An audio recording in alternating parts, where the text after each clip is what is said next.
لو بتفكر تشتري سماعة ومحتار تشتري ايه بالظبط وبتسمع كلام كتير، كل واحد يرشح لك نوع مختلف. في الفيديو ده هقولك الخلاصة، انهي نوع سماعة هو الاختيار المناسب ليك.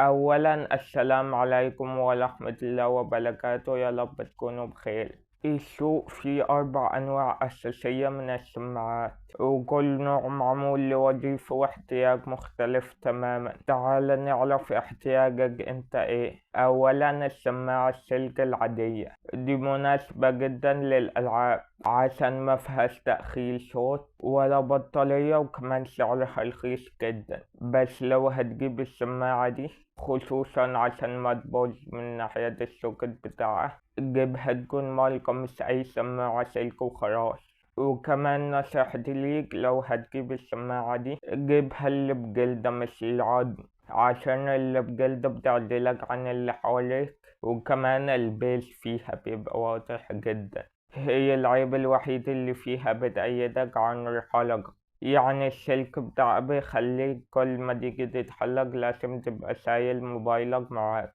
تاني نوع وهي السماعة الإيربودز، تقريبا كلنا عارفينها. هي طبعا في منها أشكال وأنواع وأحجام كتير. من مميزاتها إنها صغيرة جدا، سواء علبة السماعة أو السماعة نفسها، وشكلها حلو، وحجمها الصغير ده مساعدنا إننا ممكن ناخدوها معانا في أي حتة. وكمان السماعة دي مش زي الأولى، دي عكس الأولى تماما، ودي ما فيهاش أي سلوك خارجية. يعني عادي تحط موبايلك على المكتب وتتحرك في الأوضة من غير ما تمسك الموبايل.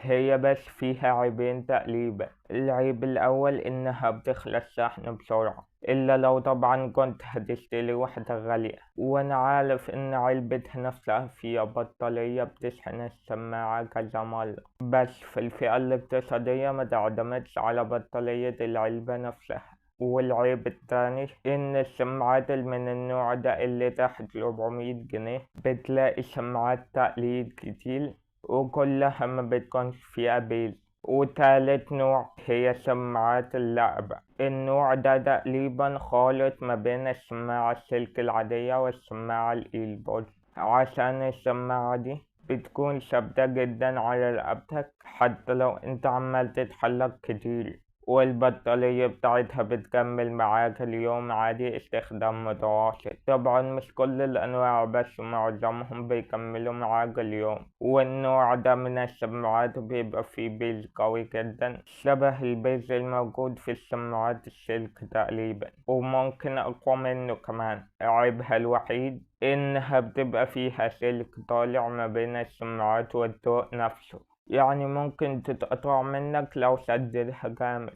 رابع نوع هي السماعات الهيدفون، وهي زي السماعة السوداء 1004 اللي معايا دي. لما تلبسها بتعزلك عن اللي حواليك، يعني بتديك عزل قوي ونقاء صوت، وبتقسم الصوت بشكل ممتاز. يعني لو انت بتلعب لعبة بابجي مثلا وفي حد معاك في اللعبة ضرب نار، بيبين لك الصوت جاي من ناحية اليمين أو الشمال، من خلال إن الصوت بيشتغل من ناحية اليمين بس أو الشمال بس، على حسب الضربة جاية من أنهي ناحية. بس حتى لو معاك سماعة هيدفون لازم تتأكد من الإعدادات إنك مفعل ميزة تقسيم الصوت. أنا كنت بشرح الميزة دي في فيديو قصير، هتلاقوه هنا أو هنا، خشوا اتفرجوا شوفوه، صدقوني هيفيدكم جدا. والسماعات الهيدفون في منها بطاريتها بيقعد وقت أطول، وفي منها بطاريتها بيخلص بسرعة.